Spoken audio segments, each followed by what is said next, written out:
Bien-aimés de Dieu, bonjour ou bonsoir, tout dépend de l'heure à laquelle vous allez suivre cette vidéo. Le titre de la méditation aujourd'hui, c'est « Jésus est déjà mort pour moi, je peux vivre comme je veux et aller au paradis ». Donc aujourd'hui, nous avons deux tests de base. Le premier, c'est Jean 3, verset 16 et le deuxième, Jean 19, verset 30. Avant de faire la lecture, nous allons inviter le Saint-Esprit afin qu'il prenne tout le contrôle. Père très saint, nous t'élevons, nous te glorifions, nous te disons merci pour ce moment que tu nous permets de passer.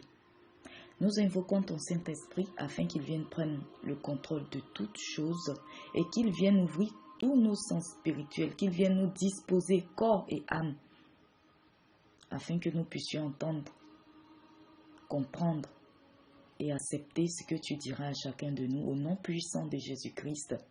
Amen.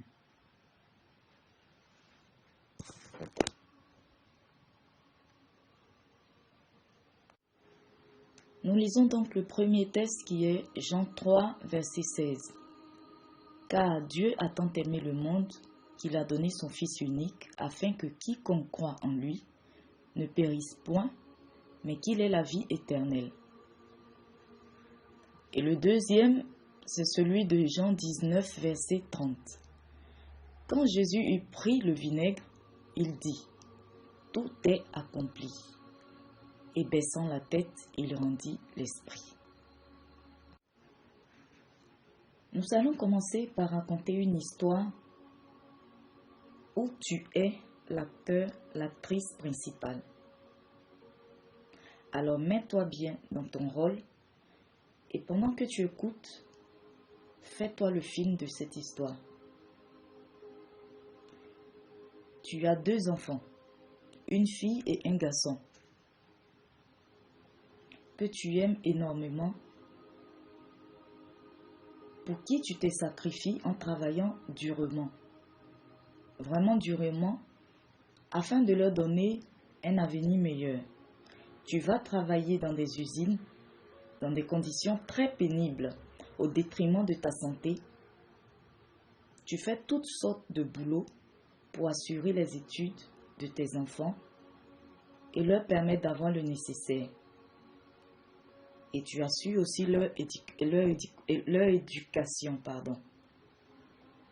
Un jour, après avoir travaillé très péniblement, alors que tu n'étais pas très en forme, tu es en train de marcher pour rentrer chez toi, car le peu d'argent que tu as, c'est pour assurer la ration alimentaire de la semaine pour la maison. Tu arrives sur une voie et tu vois un attroupement. Renseignement pris. Ce sont des braqueurs qui viennent d'être abattus par la police. Et tu y reconnais ton fils. En pleurs, en rentrant chez toi,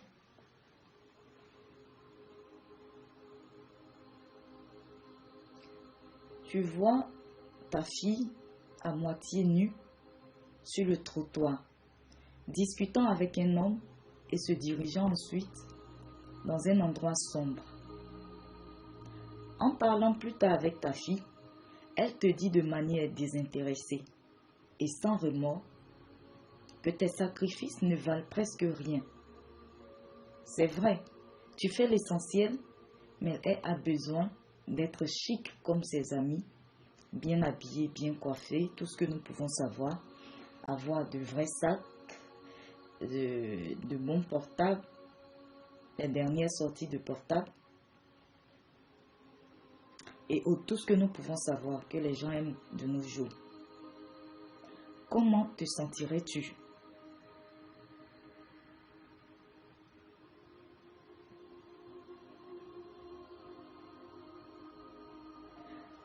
Parlons maintenant de Jésus. Dieu a vu que le monde avait besoin d'être recadré afin qu'il soit sauvé. Les hommes vivaient dans la violence, les guerres, l'homosexualité, la prostitution, l'hypocrisie et toutes ces vilaines choses que nous pouvons savoir. Il a donc envoyé Jésus afin que les hommes abandonnent leurs mauvaises habitudes. La première recommandation de Jésus, quand il a commencé son ministère en Matthieu 4, verset 17, c'était que les hommes doivent se repentir, car le royaume des cieux est proche. La repentance, c'est reconnaître son tort, demander pardon, mais surtout ne plus faire la même chose.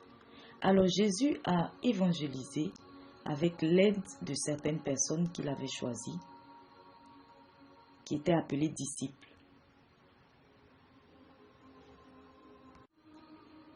Il a dit et montré aux hommes comment ils doivent se comporter avec Dieu et entre eux. Et pour confirmer cela, donc confirmer cet amour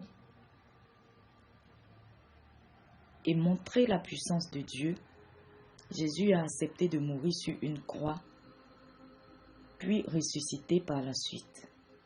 Il a accepté de se faire malédiction pour que les hommes soient bénis. Nous pouvons le lire en Galates 3, verset 13.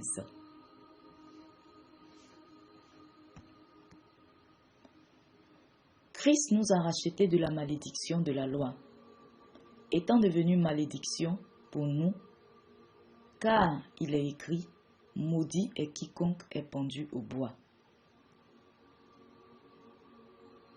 Mon frère, ma soeur, mets-toi pour un instant à la place de Jésus, qui savait comment il allait mourir.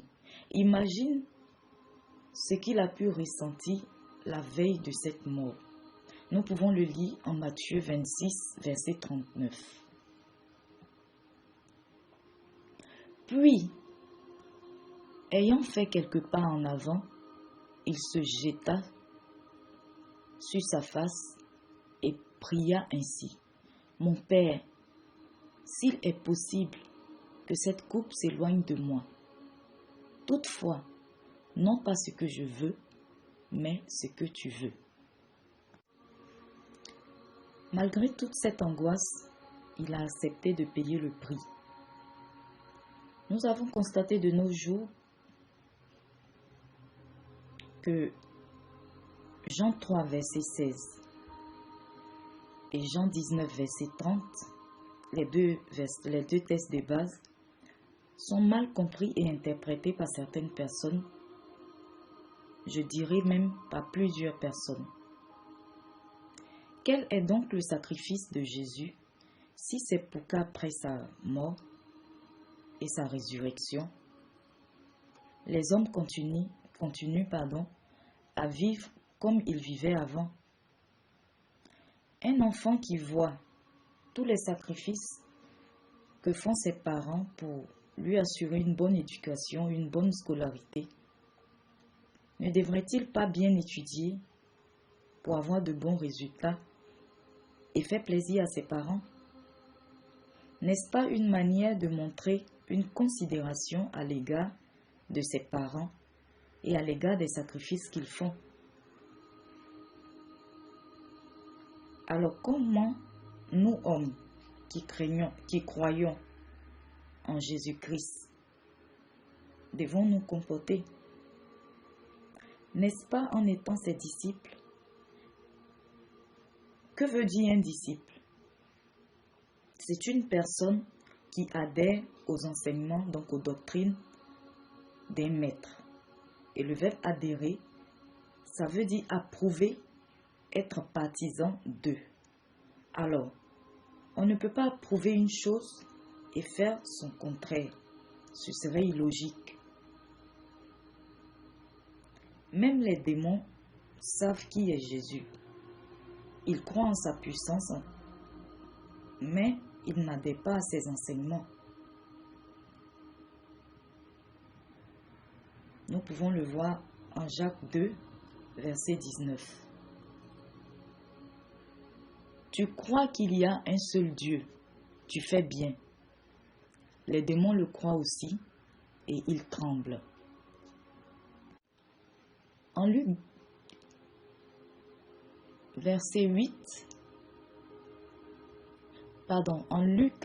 Luc chapitre 8, verset 28, voici ce qui est écrit. Donc, en fait, c'est l'histoire de l'homme démoniaque, l'homme qui était possédé par une légion de démons. Donc, voici la réaction des démons quand ils ont vu Jésus. Ayant vu Jésus, il poussa un cri, se jeta à ses pieds et il dit d'une voix forte, « Qu'y a-t-il entre moi et toi, Jésus, fils du Dieu très haut? Je t'en supplie, ne me tourmente pas. » Le diable et ses démons savent très bien qui est Jésus, ils savent bien la puissance de Dieu, mais ils sont destinés à l'enfer.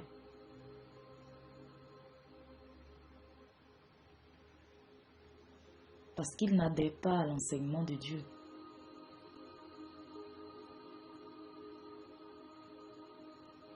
Donc, cela veut dire qu'il ne suffit pas de croire. Il ne suffit pas de dire qu'on est chrétien.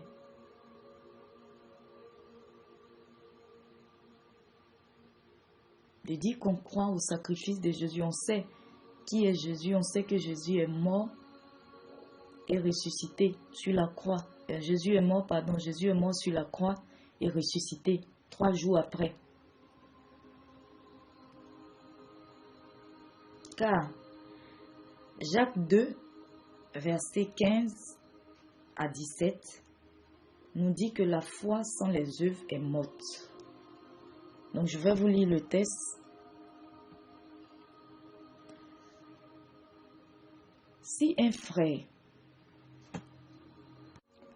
ou une sœur sont nus et manquent de la nourriture chaque jour, et que l'un d'entre vous leur dise, « Allez en paix, chauffez-vous et vous rassasiez », et que vous ne leur donniez pas ce qui est nécessaire au corps, à quoi cela sert-il?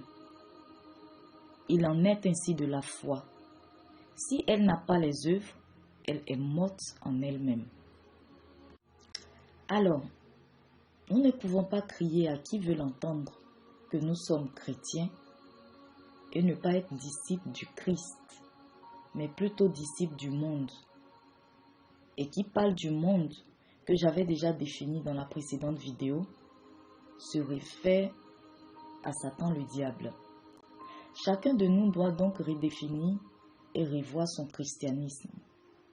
Osée 4, verset 6, nous dit « Mon peuple périt parce qu'il lui manque la connaissance. » Et seule la connaissance de la parole de Dieu pourra nous sortir de cette ignorance. Matthieu 4, 4 nous dit « L'homme ne vivra pas seulement de pain, mais de toute parole qui sort de la bouche de Dieu. » Et Jean 8, verset 32 nous dit que c'est la vérité qui affranchit.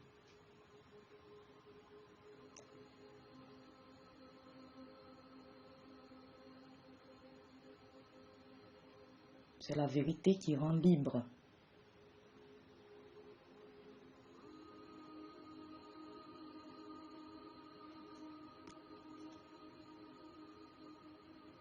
C'est donc notre manière de vivre qui déterminera si nous sommes vraiment chrétiens, donc disciples de Christ ou non. Que le Saint-Esprit éclaire personnellement chacun de nous et qu'il nous dispose à la transformation afin que nous puissions abandonner tout ce qui ne confesse pas le nom de Jésus dans notre vie.